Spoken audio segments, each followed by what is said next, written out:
videos. So just a really, really quick introduction. For those that are joining us for the first time for one of these conversations, a couple of weeks ago was Admin Appreciation Week, and during that week we came up with an idea to kind of shine a bit of a spotlight on the guys that work in the business support industry, because it was very much in theme with that week.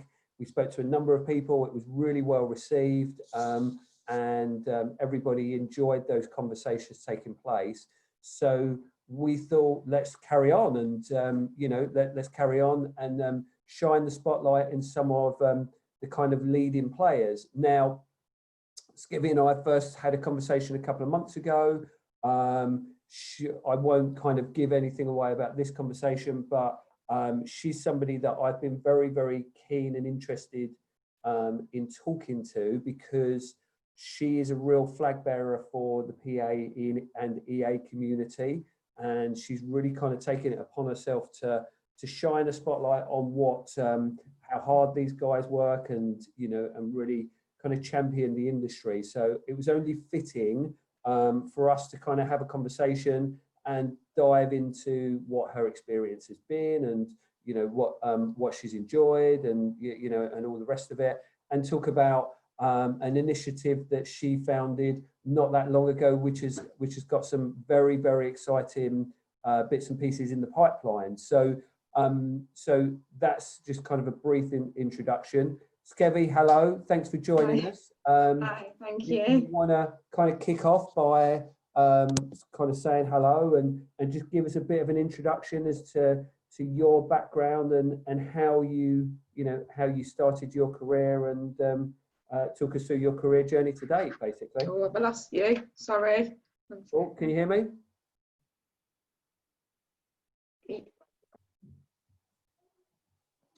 Can you hear me okay? Sorry, my I think my Wi-Fi is messing around. Really sorry, guys. Can you just say that last bit again? Yeah, so if you could just talk us through your kind of career journey, where you started from, and a bit of background to what you've been doing work-wise.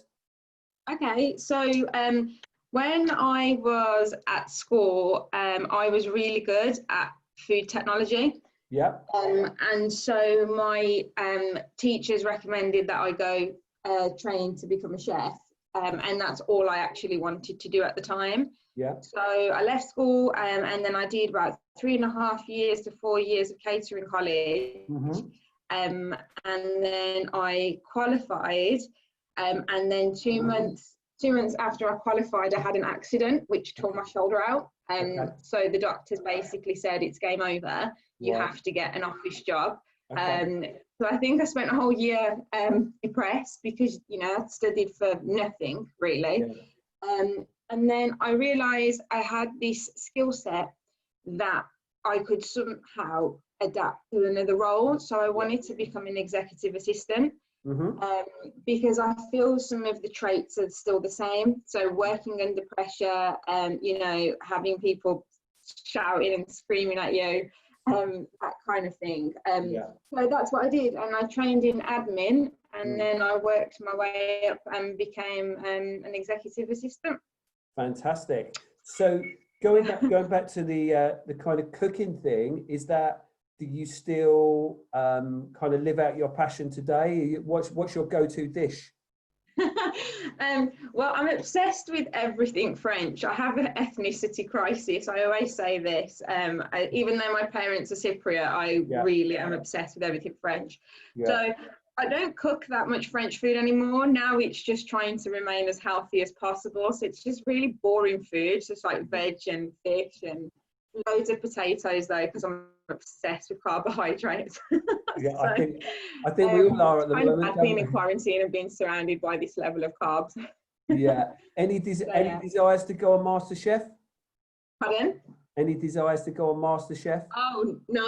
I'm so out of practice now. Seriously, I think they'd just put me on pot wash if I turned up on MasterChef. Brilliant. So I like the comparison that you made. I've got a couple of friends who work as chefs, and you know, being a big fan of MasterChef myself, you kind of see how pressurized that environment is, and you know, the kind of work ethic that these guys have is, you know, is incredible, really. So how did you know, the transition into the PA side of things? Did you start as like a junior PA and then kind of work your way up from there, or did you go kind of hit the ground running straight in at the deep end? Oh my God, my internet is so bad. Oh no. Are you still there? I'm here. Yeah, I'm here. Yeah, sorry, I think because I'm in a apartment building, I think this might be prime time for everyone using the internet. So sorry, guys. No. So in terms of how did I go from admin to EA? Did you say? Yes. Yeah. So I just got an admin job working for a not-for-profit company, and I started off in their lettings department, just doing like tenancy agreements and that kind of thing, just to get a base.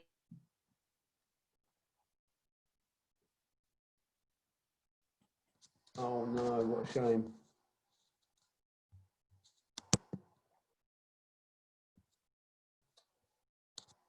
Oh, what a shame. Skevi, you there? But when you do, I want to be able to apply for the role. And that's what happened, really. I think about 2 weeks later, he said that I could apply, and I got the job. So it was literally a matter of do or die, really. I didn't have any PA experience, but I just learned on the spot. Okay. So I think the internet cut out when you were explaining about going for the new role. So where was that new role that you were going for? It was still in the same company. Yeah. So I literally just went from like the lettings agent to the CFO. Okay, fantastic. So that insight to working for the CFO, as you say, kind of, you know, right in at the deep end, sink or swim, essentially. Swap on it. Are you still there? Sorry. Yeah. Yeah. So essentially, what you're saying, it was kind of sink or swim in that particular role, was it? Yeah, it very much was. I had to basically be really resourceful and, you know, start making contacts with other people in the office and just building those relationships, because the way that I see it, if you don't ask, you don't get. And the worst he could have said to me was, no, go back to your admin. But it turned out to be an opportunity. So it's pushing yourself out of your comfort zone and, you know, understanding that you can make things happen if you have the right mindset. Yeah, very much so. So I know, so how long were you there for, and what did your career kind of journey look like after that, after you got the ground in working for the CFO? So once I worked for him, they were going through like a redundancy process. So I started looking for another role. And then from there, I ended up going to a medium-sized accountancy firm. And I supported a number of partners there. And then from there, I then went to go work for one of the big four. And I was there for about 2.5 years, and I left in November. Okay, so one of the big four, that are you okay to talk about who that was? Depends what the question is. Well, I mean, I know the kind of I know the backstory behind to what you're doing now and what have you. So you know, that kind of sheds a bit of light. So within that role in the big four, who were you working for, and what were you doing, and what kind of role were you up to there? So I was assistant to the chief operating officer for an area within the firm, and then I was supporting 4 partners.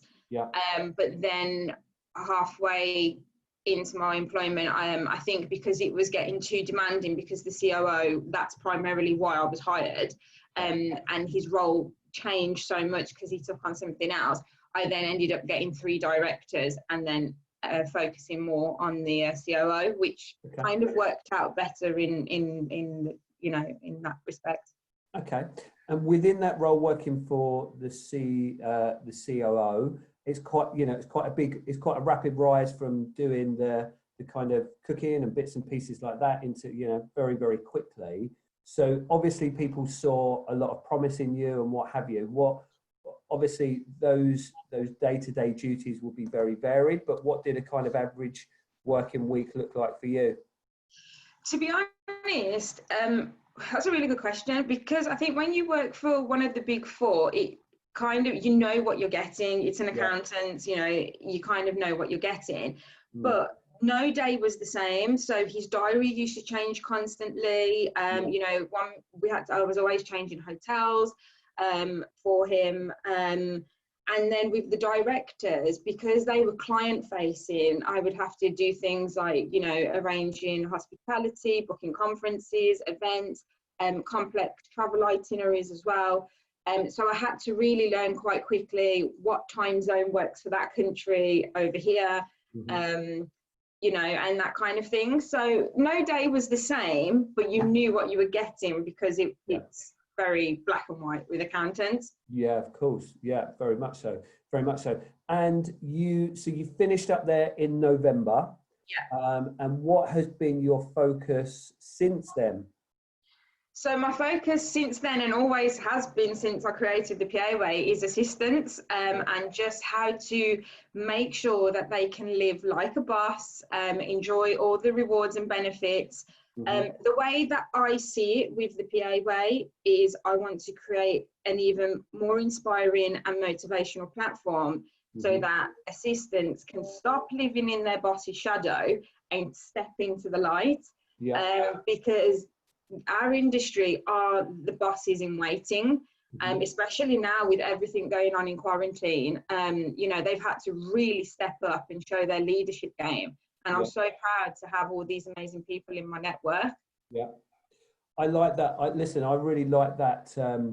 I like that ethos, and I like that's kind of, that you're kind of living and dying by that, because I know from, conversations that we've had, your passion for that kind of really shines through. So it really captures what you're all about. So what kind of led you into kind of doing that? What was the thought process behind, right, I'm going to kind of go off and start this group to shine the spotlight? Is it, was there kind of some key trigger things that, that took place to kind of give you that platform? I think, to be honest, the PA Way kind of came to me because I actually dreamt the PA Way on the 11th of February 2018. It just came to me in a dream.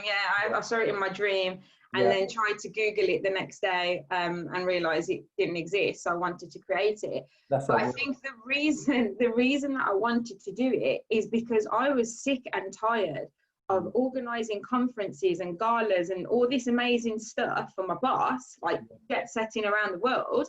And then I'd have to hear about it on Monday and never get an invitation to the gala dinner that I've spent 3 months arranging, and I'm not even allowed to go to execute it and make sure. So I was like, enough is enough.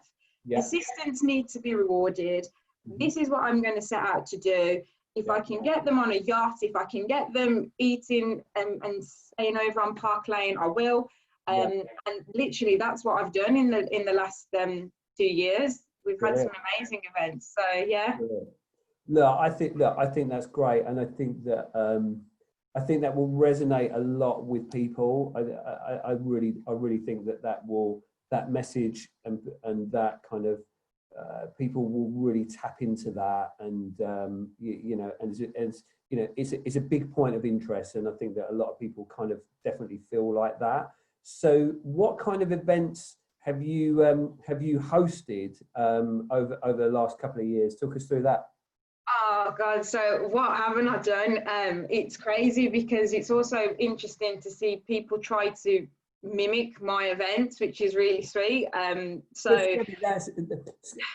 That's great. Okay, look, that's great. And this isn't about me at all. This is all about you. I've been an events man all through my life, and quite a few people have copied some of the stuff that I've done. And initially, years ago, I get really frustrated by that, and what are they doing?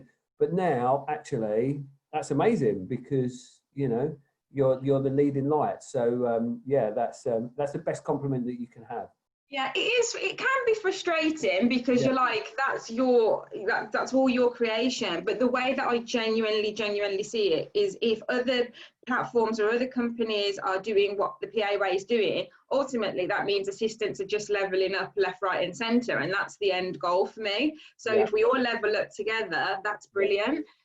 But events that I've done, I mean, we've done overnight stays at the Sheraton on Park Lane where assistants got there, they had private dining, endless drinks, they had executive bedrooms, Molton Brown goodie bags in there, champagne, they had macarons delivered to their room. Other events, I've done golf days, I've done spa days, and I think the last event that I did before quarantine was Crime and Dine. So it was basically private dining, and then I got this company to come in to do a crime scene investigation. So whilst they were all networking and eating, the assistants were actually doing their analysis and problem solving skills, and they came together as a team. So it's just events that not only makes them feel good because they need to be rewarded, and that's my end game, but it's also to test them and let them grow as assistants. So honestly, the love that I've got for assistants is, I just love them all. I really do. I know you do. I know you do. Which is one of the reasons why I was so keen to get you on here to kind of have a chat. To be fair, because I think that people should, you know, as much exposure as we could give to what you're doing. You know, it's it's a great thing. So I know that you it's obviously not going to happen now, but you were planning on doing a festival, weren't you? That was in July, wasn't it? So June, so Rock and Glow, but it is happening because I spent a year, but not this year. It's going to happen June next year because obviously safety. Yeah. But basically, it's the PA Ways version, my version of a conference for assistants, but without being boring and vanilla as hell. It's basically a mini festival for assistants and admins to have the best speakers in the biz. We're going to do panels, there's going to be well-being sessions, yoga, I'm having candy floss, there's going to be cocktail bars, you can have glitter on your face, you can get your hair coloured, you name it, it's all happening. But you're going to be learning, networking, we're having a VIP wrap party. So yeah, it's definitely happening, and it's going to happen next year. And if you do buy a pass for Rock and Glow, you actually get 1 year's membership for the PA Way free as well. Fantastic, brilliant. Okay, well, I know that we spoke about that. We spoke about that previously, so I'm really pleased to see that it's still going ahead. And you know, if anything, I'm a big believer in, you know, these things happen for a reason, and it gives you kind of, you know, another year to kind of make it even bigger. You know, oh yeah, 100%. I think to myself, if I've done what I wanted to do for this year, and then now I can develop and look at it even more bit by bit for next year. Definitely. I mean, you know, my events are amazing and crazy because I always think, what would I want to do, and then like triple it. So who said that assistants had to learn in a boardroom? Who said that they had to learn in a conference? I'm getting them out there they're going to have lanyards, wristbands, you name it. So that's how I want to do it. Yeah. Love it. Look, it's so refreshing to have somebody that's got a bit of a different approach, but you know, with such great intentions as well. So the PA Way, is that now your full-time job, or are you kind of working as well, or is that your like only focus at the moment? Yes and no. So I think because I had so many events booked for the year, now I'm like, okay, what can I do? I've been receiving a lot of messages for people asking me if I can coach them, if I'll do mentoring with them. So I'm just developing that as well. And I'm going to be releasing that in a few weeks. But PA is my heartbeat, because the heartbeat are the assistants. Yeah. So I'm just creating lots of new content and things like that, and obviously focusing on loyal royal members, which are the paid members of the PA as well, to make sure that they keep living like a boss, even though they're in quarantine. Fantastic, brilliant. Well, look, we normally keep these conversations to around half an hour. So if anybody's got some questions that they're thinking of that they want to throw into the mix, please start putting them in the chat box now, whilst we're kind of whilst I go through the kind of last few bits on camera here. So what I like to what I like to kind of wrap the conversation up with, without kind of without kind of going through too much old ground. What's the real kind of hopes and dreams, and what does the future look like, and and what are you thinking and hoping for the next couple of years? In terms of my mission, it will always be to make sure that assistants are heard, that they get the pay rises that they deserve, that they don't have to take annual leave to go on training, that they are fully invested in and respected as the assistants and administrators that they are. So that's what I'll keep campaigning for. In terms of the PA way, it's going on a whole new level of craziness by next year. I'm just going to keep putting out even bigger events. I'm in talks with lots of different companies to do some really unusual stuff, and then obviously rock and glow, and then to deliver fully my coaching and mentoring as well. Love it, absolutely love it. And in terms of your thinking back kind of through your career and your career journey from the steep rise and what have you, what advice would you what advice would you have given to yourself when you were first starting, and to kind of PAs and EAs? What's the best piece of advice that you can kind of think of when you're thinking about your career as a whole and your career journey that people can kind of really drill into to help themselves? I'm a big believer in two things. One, going outside of your comfort zone, because I very much used to be that person who was like, oh no, I'm too shy to ask, or I don't want to bother anyone. And to an extent, I'm still very much like that. But then I like to push my boundaries. And then every single time that I've pushed my boundaries, magic's happened. But I also believe in manifesting the life of your dreams that you want to create. So it's just talking to yourself in a really positive way. You are your biggest cheerleader. There's only going to be one of you on this planet ever. So don't self-abuse in that respect and talk down to yourself. You've got to hype yourself up, because if you haven't got your back, who has? So I would just think, keep pushing, go outside of your comfort zone, but also just be yourself, and watch the magic happen. Brilliant. I think that's fantastic, and I think that's a kind of brilliant way to kind of summarize you as a person from what I've got to know of you. And I think that's the perfect way to kind of not wrap it up, because we've got we've got plenty of questions and what have you, but I think that's a perfect kind of way to finish it off and wrap it up. That sums it up perfectly. So we've had some lovely comments, which is great. We've got a question here from Paula. She's asking where your creativity comes from. Oh my goodness. Hi, Paula. I think because I'm so passionate, so it genuinely comes from my heart, because I'm such an empath. And it's just to inspire change. But in terms of creativity, it just comes to me. Like, some of my events happen when I'm like brushing my teeth, and I'm like, oh, okay, I'll do that. Or if I'm driving in my car, and I'll be like, okay, I'm doing that. So I just think the more you expose yourself to information, the more that you hone in on your craft. Yeah, I couldn't agree more. I couldn't agree more. So there's not so much questions, but a lot of people are kind of being really nice. Somebody saying imitation is best form of flattery. Well done.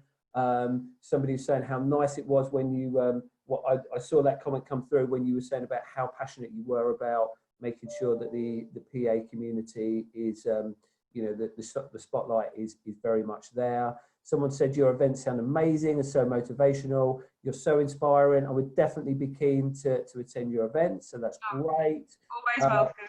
Thanks so much for your session. If anybody else has got any questions, if anyone feels brave to kind of come off mute and have a chat, feel free. You know, the more kind of questions, the better, I think, in these sessions. So if anyone's got something to say, please feel free.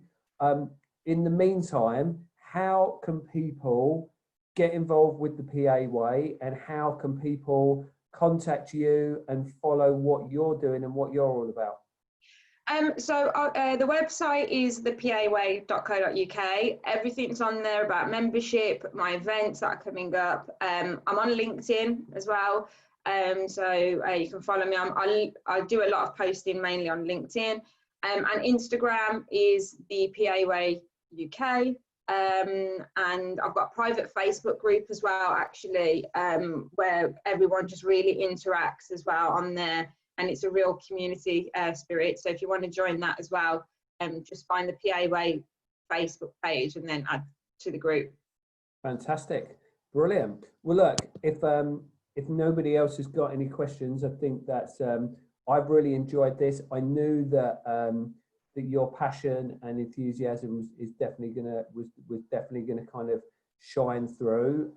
People are saying how much it resonates, and especially in the world of business. So everybody's, you know, really thankful, and it looks like everybody's got a lot from, you know, from the half an hour that we've spent today. So I just want to say, on behalf of all the people that kind of logged in today, thank you so much for your time. I know that time is precious for everybody at the moment, and we're always so busy. So I've really enjoyed it.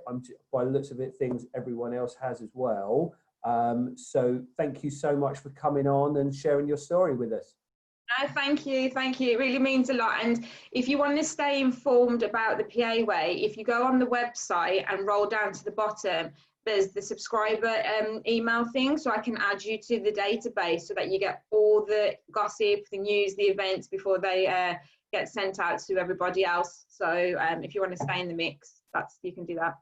Fantastic. Well, I think judging by the comments, I think a lot of people are going to jump on that this afternoon and today. So well done, and well done with everything that you're doing. It's amazing. Keep up the great job.